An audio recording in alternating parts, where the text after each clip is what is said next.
eu sou a Amanda. Oi, eu sou o Renan. Bem-vindos ao canal da Montauk e hoje a gente tá aqui pra falar de Westworld.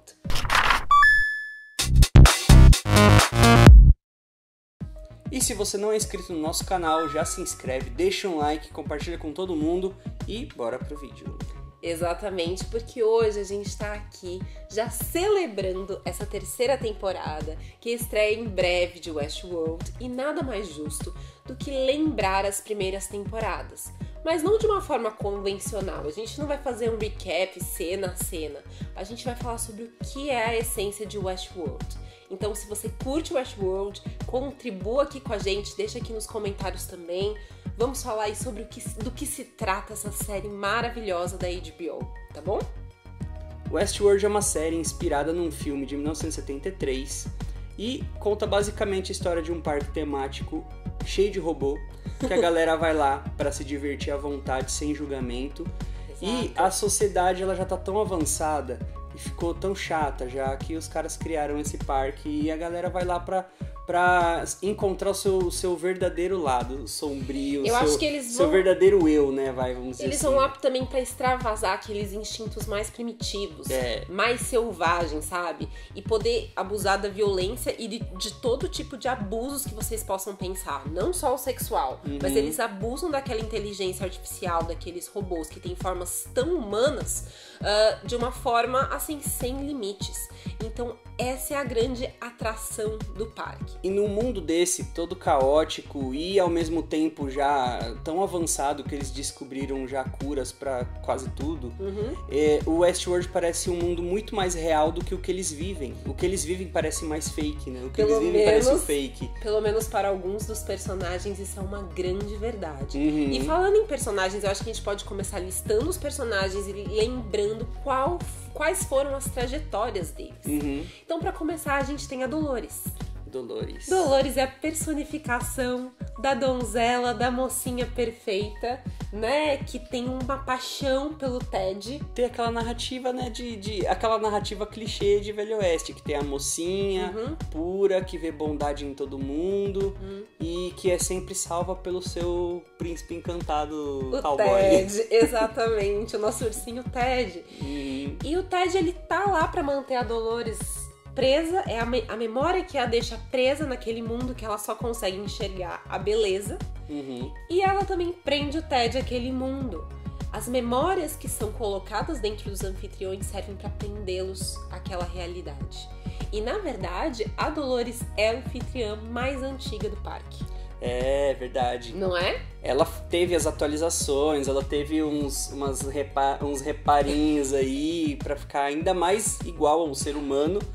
Mas ela é a mais antiga. Ela foi a anfitriã mais recalchutada daquele parque. A grande verdade é essa. Verdade. Ela foi criada pelo Arnold. Só que o que acontece? O Ford, com o tempo, vai instalando o programa de devaneios dos anfitriões, certo? E a Dolores começa a acessar memórias antigas. É muito importante lembrar também que a Dolores conheceu o William no parque.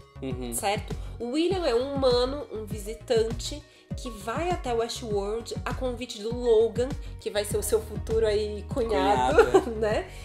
E ele vai encontrar a Dolores e vai perceber que a Dolores é diferente. E vai se apaixonar por ela. E ela por ele. Não porque ela é bonita e nem nada, porque ele percebe que ela tem alguma coisa diferente e isso faz ele se apaixonar, né? O William é uma dessas pessoas que vive uma vida assim, cheia de protocolos, ele vive tudo certinho, ele trabalha na empresa Delos já e ele lutou a vida inteira pra conseguir uma posição que teoricamente ele nunca vai conseguir ultrapassar aquilo. O mundo dele parece irreal. Ele inclusive é, né, o noivo da prometida lá, da filha do Delos, mas aquilo tudo não parece real. E a Dolores traz pra ele esse senso de realidade, esse senso de importância, esse senso de que existe algo além, né? Ao mesmo tempo, ele fica frustrado porque lá não acontecem coisas reais. Lá você, não pode se machucar de verdade. Lá não tem alguma coisa assim.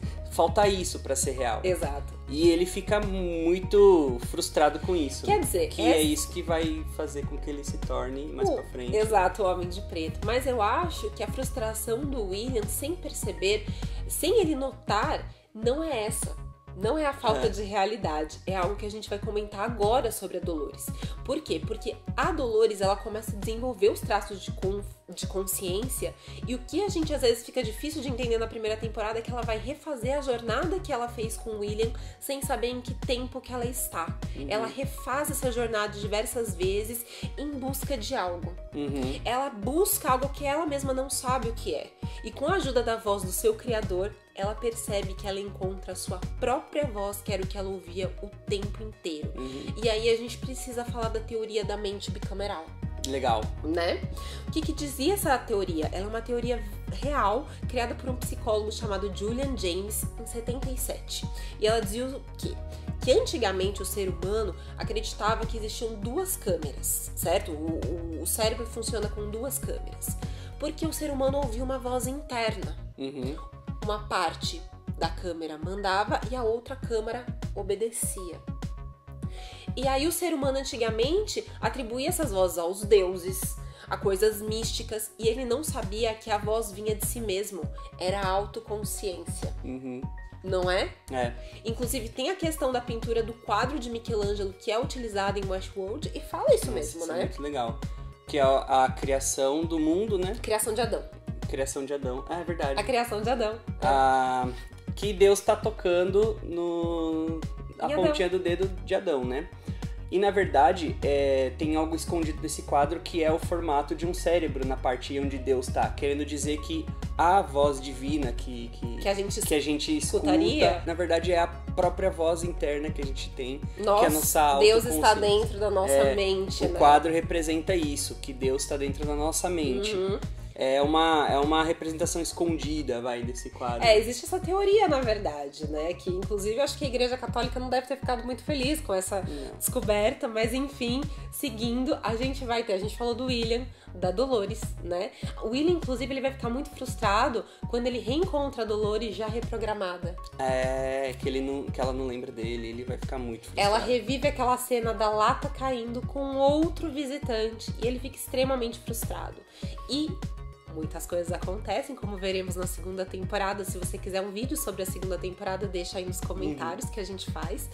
E aos poucos ele vai virando o Homem de Preto. Sim. Certo? O Homem de Preto ele vai buscar um nível mais real desse jogo. Ele quer jogar o jogo do Arnold. Ele fica sabendo sobre o labirinto e quer chegar ao centro do labirinto. Porque o Homem de Preto quer riscos dentro do parque. Ele quer chances reais. Iguais. É verdade. Não é? Ele quer que os anfitriões revidem, né? Exato. Ele fala sempre isso. Vocês não são reais, vocês não revidam, sabe? Tipo, ele sempre bate nessa tecla. Ele quer jogar esse jogo, apesar do Ford dizer diversas vezes: este jogo não é pra você. O labirinto, né, gente, é pros anfitriões. Calma que o jogo do William virá na segunda temporada, exatamente. Né? E o Homem de Preto, ele já não sente mais nada fora do parque. Inclusive, ele vai lá e comete atos de super violência pra tentar sentir alguma coisa. E ele diz que não sente nada. Exato. Ele fala assim, um ser humano sentiria, eu não senti. Tanto que existem muitas teorias, começaram teorias que ele seria um anfitrião, mas eu acredito que ele seja simplesmente um ser humano que desistiu de diversas formas. E no final, ele vai ficar muito surpreso com os eventos que acontecem. Ele vai ficar muito feliz, porque apesar dele não ter descoberto o labirinto, porque o labirinto não é pra ele, o labirinto foi aberto, certo? A gente também tem outros personagens incríveis, e vamos citar aqui o Bernard, né? Que é o chefe do departamento de comportamento. O ator que faz o Bernard é muito bom. Ele é um homem que vive preso pela lembrança do filho. Sim. Né? É um anfitrião que vive preso pela lembrança do filho. Ele tá no próprio loop também.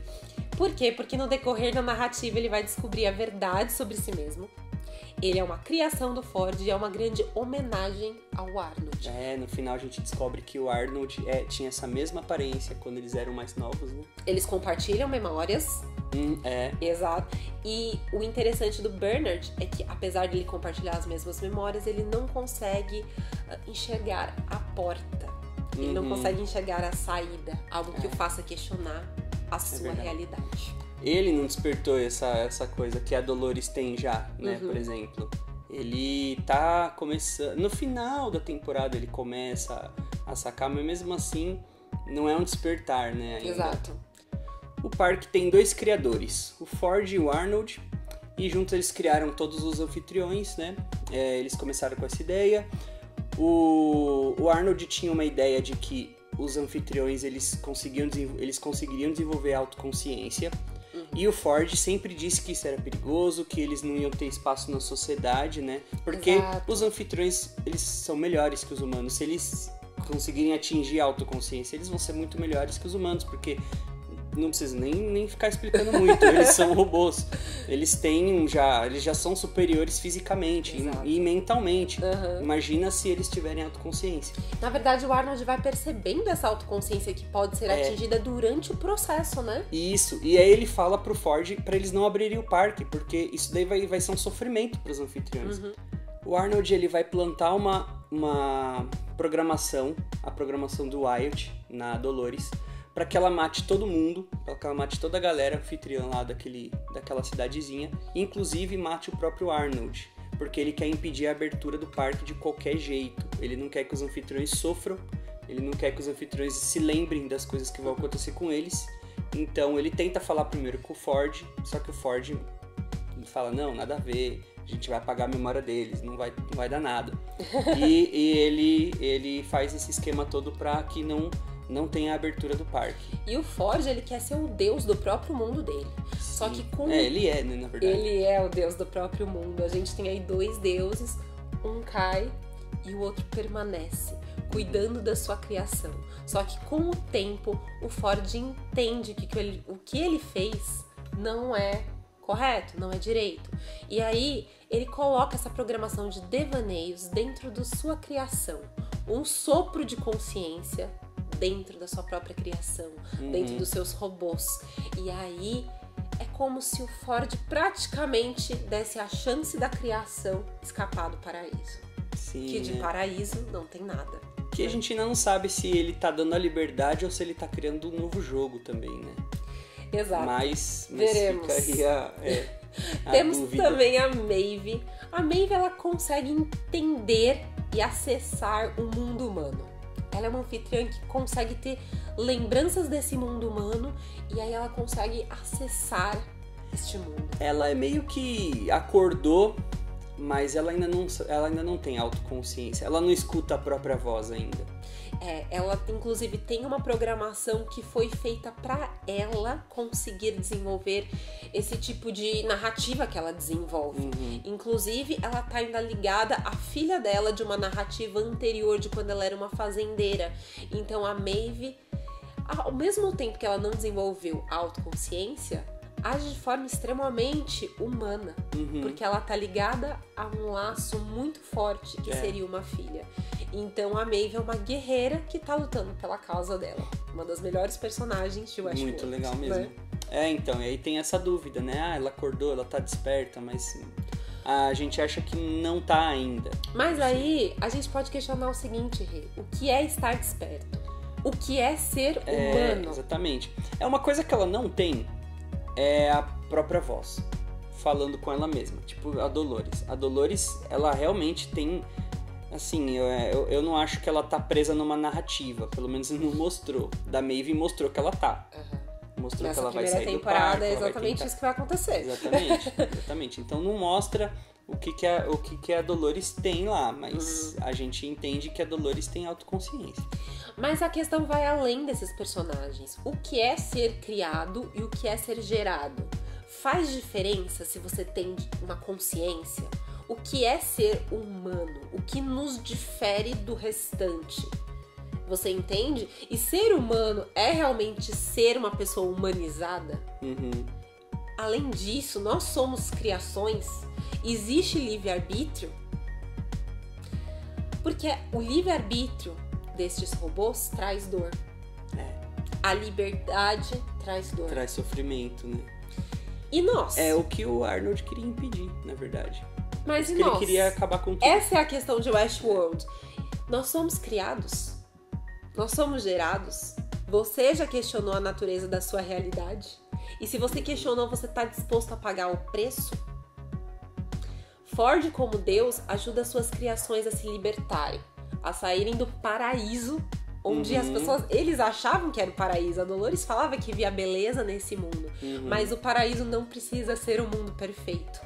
Às vezes, a liberdade tem um preço. E isso te diz alguma coisa? Não te diz nada ou faz todo sentido? Eis a questão. Não diz nada pra mim. E é isso, gente. Estamos aguardando a terceira temporada de Westworld. Resolvemos relembrar o que acontece de uma forma um pouquinho diferente. Se você gostou, deixa o seu like, compartilha com os amigos que amam Westworld. Nós vamos fazer a cobertura de todos os episódios aqui no canal, né? O canal é novo, então se você não conhecia, se inscreve e vem acompanhar o Westworld com a gente. Com a gente, ó. Com a gente. Depois de falar de tantas questões filosóficas... Eu vou reprogramar isso em você, que você tá errando as palavras. Modo análise. Modo análise. É isso, gente. Se inscrevam no nosso canal. Compartilhem com os amiguinhos. Para que medo.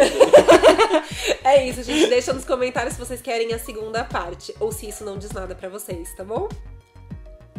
Um beijo. Tchau. Tchau.